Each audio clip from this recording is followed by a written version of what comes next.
Ya,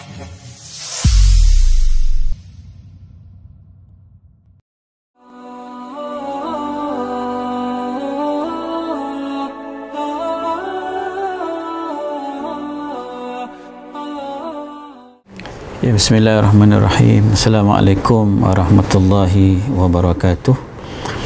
Alhamdulillah wassalatu wassalamu ala Rasulillah wa ala alihi wa sahbihi ajma'in. Sesungguhnya Islam ini adalah satu agama yang mengatur kehidupan. Sama ada suasana aman ataupun suasana terdesak, Islam ada jalan penyelesaiannya. Jadi di dalam menghadapi pandemik COVID-19 ini, pertama kita kena melihat kepada landscape sebenar, gambaran besar Islam itu sendiri. Kalau kita melihat objektif syariah atau biasa disebut sekarang ini sebagai maqasidus syariah, antara beberapa perkara yang dipertekankan dalam Islam adalah untuk menjaga usul, menjaga beberapa perkara asas, iaitu agama, kemudian nyawa, kemudian akal, harta, keturunan dan sebagainya lah. Jadi bila berlaku COVID-19 ini, kita kena melihat di sana ada unsur penjagaan nyawa. Walaupun agama itu diletakkan sebagai penjagaan paling utama, tetapi kalau kita melihat secara keseluruhan Al-Quran maupun hadis dan juga kaedah-kaedah yang diletakkan oleh ulama, dalam hal-hal tertentu nyawa diperlukan, didahulukan, kerana hakikatnya agama itu perlu dijaga oleh manusia.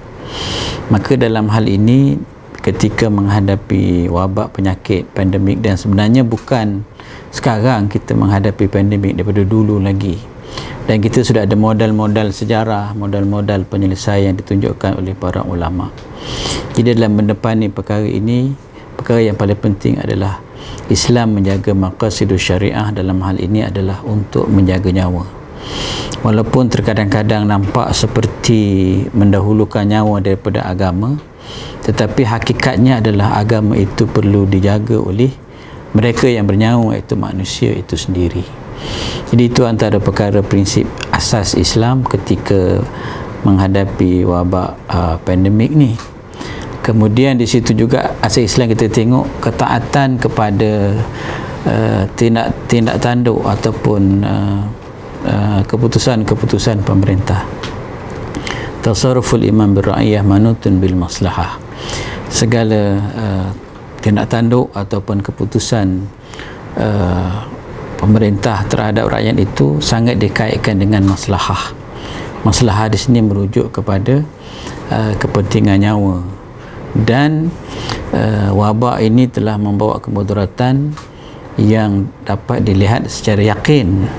Jutaan manusia sudah meninggal dunia dan telah menjangkiti hampir belasan juta manusia di atas muka bumi ini. Jadi ketaatan kepada tindakan pemerintah yang tidak melanggar syarak sangat penting ketika wabak pandemik ini. Dan pemerintah itu mewakilkan kepada agensi-agensi ada autoriti. Polemik yang berlaku di kalangan agamawan diselesaikan dengan badan autoriti. Idza hakamal hakim rafa'al khilaf. Apabila pemerintah, penguasa telah membuat satu keputusan, maka akan terangkat khilaf. Begitu juga pandemik yang berlaku ini menimbulkan konflik antara pengamal-pengamal perubatan.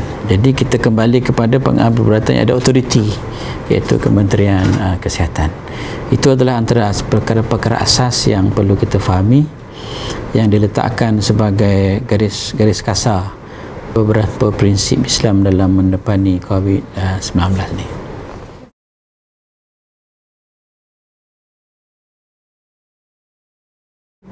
Ya, seperti mana yang kita sebut tadi, antara objektif syariah itu adalah untuk menjaga nyawa.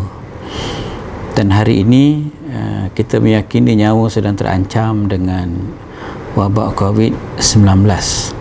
Jadi untuk menjaga nyawa itu perlu dibuat beberapa langkah yang diyakini insya-Allah mampu untuk menyekat merebaknya COVID-19 ni. Salah satunya adalah dengan imunisasi atau vaksinisasi. Sebenarnya pendekatan vaksinisasi ini sebenarnya bukan berlaku semenjak COVID-19. Dan kalau kita melihat dalam sejarah daripada tahun 1988 sampai 2013, sudah ada 7 keputusan Muzakarah Fatwa Kebangsaan ketika itu mengenai mencegah penyakit melalui imunisasi ni. Jadi dalam hal ini sebenarnya alhamdulillah ulama Islam sangat menghargai peranan para saintis kita, para farmasis kita untuk mencari kaedah menyelesaikan ataupun berhubung dengan ikhtiar mencegah COVID-19 ini. Sebab itu keputusan-keputusan yang dibuat sama ada di peringkat negeri atau peringkat kebangsaan, konsep fas'alu ahla dzikri itu, tanya kepada yang pakar. Kalau dalam muzakarah kebangsaan saya sendiri hadir, kita sendiri menerima taklimat secara fakta dan data, big data maksudnya, bukan data sikit-sikit, big data dari keseluruhan satu dunia di Malaysia. Oleh ketika itu saya masih ingat oleh Timbalan Ketua Pengarah Kementerian Kesihatan sendiri, Dr. Hisham Shah sendiri, ada menceritakan tentang apa yang sedang berlaku, bagaimana penyediaan vaksin dan sebagainya, sehinggalah ada isu yang sangat ditekankan oleh para ashabus samah, mufti-mufti kita untuk mengeluarkan keputusan. Yang pertama adalah kandungan vaksin itu sendiri, sama ada unsur haram dan sebagainya. Yang kedua, kalaupun tidak ada unsur haram, adakah dia bawa mudarat, kemudaratan. Jadi ini dijawab dengan penuh telus oleh Kementerian Timbalan Ketua Pengarah Kementerian Kesihatan bahawa vaksin ini tidak mengandungi benda-benda yang haram. Adapun kalau ada pun, ini andaian iftiradi, kalau ada pun benda yang haram, fiqh menyediakan jalan keluar. Contohnya fiqh juga menerima istihalah. Istihalah ni satu benda hukumnya bertukar disebabkan dia bertukar dia punya sifat dan zat. Ataupun istihlak. Istihlak ni maksudnya najis yang sikit dimasukkan kepada barang ataupun yang halal yang banyak sehingga menghilangkan sifat dan sebagainya. Tapi dalam vaksin yang telah ditempah oleh kerajaan setakat ini, mengikut keterangan Kementerian Kesihatan Malaysia, dia tidak mengandungi unsur yang haram dan tidak membawa kesan sampingan yang besar. Kesan sampingan biasa-biasa tu ubat mana pun dia akan berlaku juga, tapi tidak membawa kepada kesan yang besar. Di Malaysia sangat menarik, kerajaan telah membuat satu SOP dia, bila ambil vaksin tak boleh terus balik, tunggu setengah jam dulu, dilihat ada efek dan sebagainya. Kemudian disediakan pula satu skim untuk satu jaminan bantuan kewangan, pampasan dan sebagainya bagi mereka yang terkesan dengan vaksinisasi ni. Jadi dalam hal ini ulama kita alhamdulillah telah membuat satu jaringan kerjasama pintar dengan para pakar. Jadi keputusan bukanlah secara sembrono begitu saja, terpaksa dibuat berdasarkan kepada menjaga maslahat nyawa itu sendiri.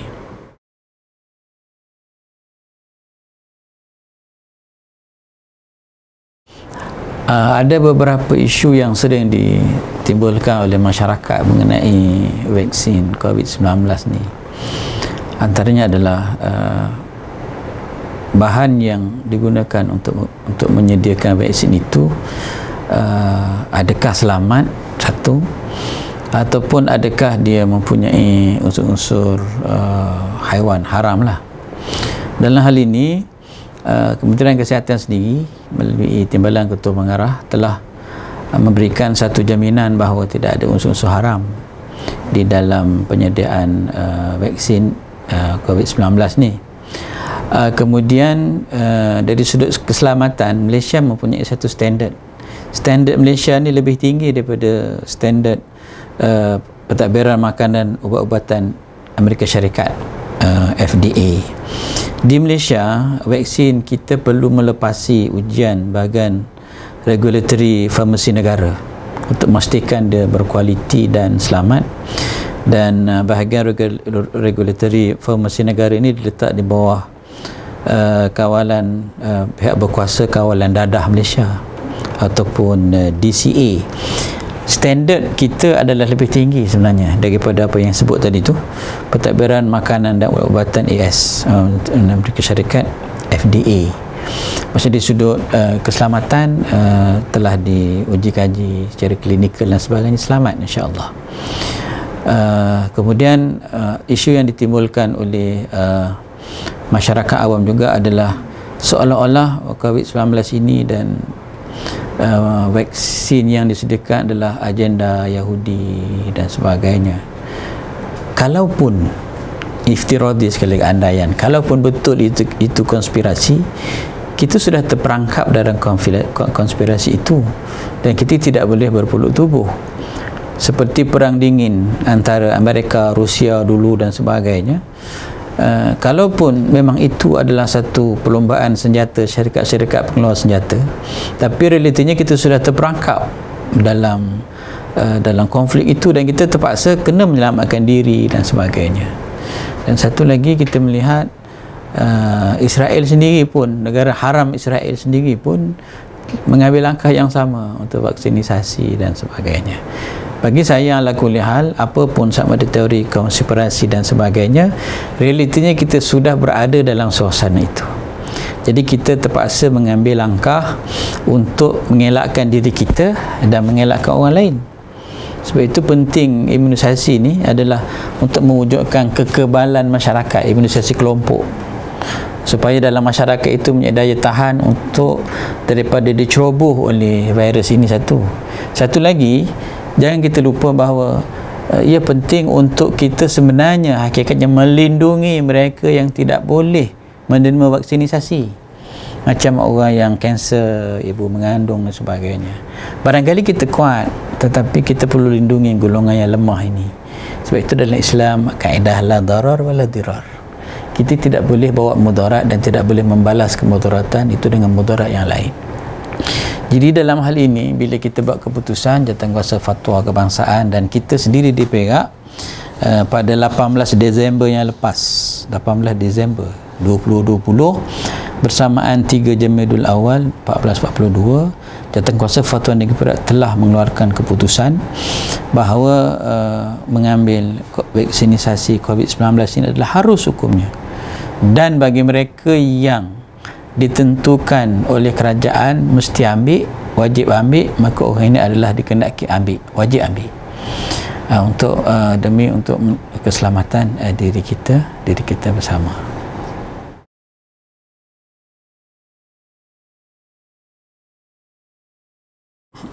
Saranan saya sebagai seorang Muslim untuk saudara-saudari sekalian, apabila kita sudah sampai masanya untuk kita mengambil vaksin ini, maka ambillah vaksin itu, daftarlah daripada sekarang.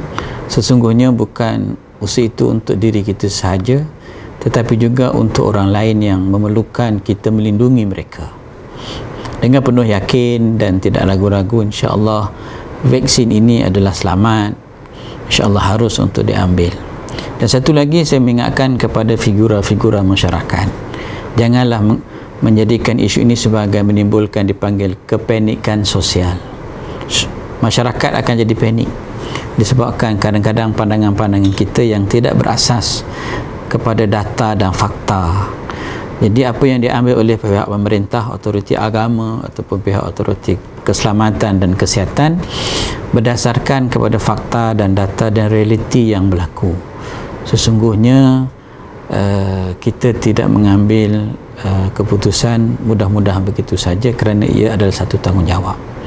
Jadi saya menasihatkan kepada diri saya dan kita semua, ambillah imunisasi atau vaksinisasi COVID-19 dan teruskan untuk menjaga langkah-langkah keselamatan yang wajib kita jaga. Dan satu lagi pesanan saya adalah, vaksin ini adalah usaha kita, ketentuan adalah hak mutlak Allah Ta'ala.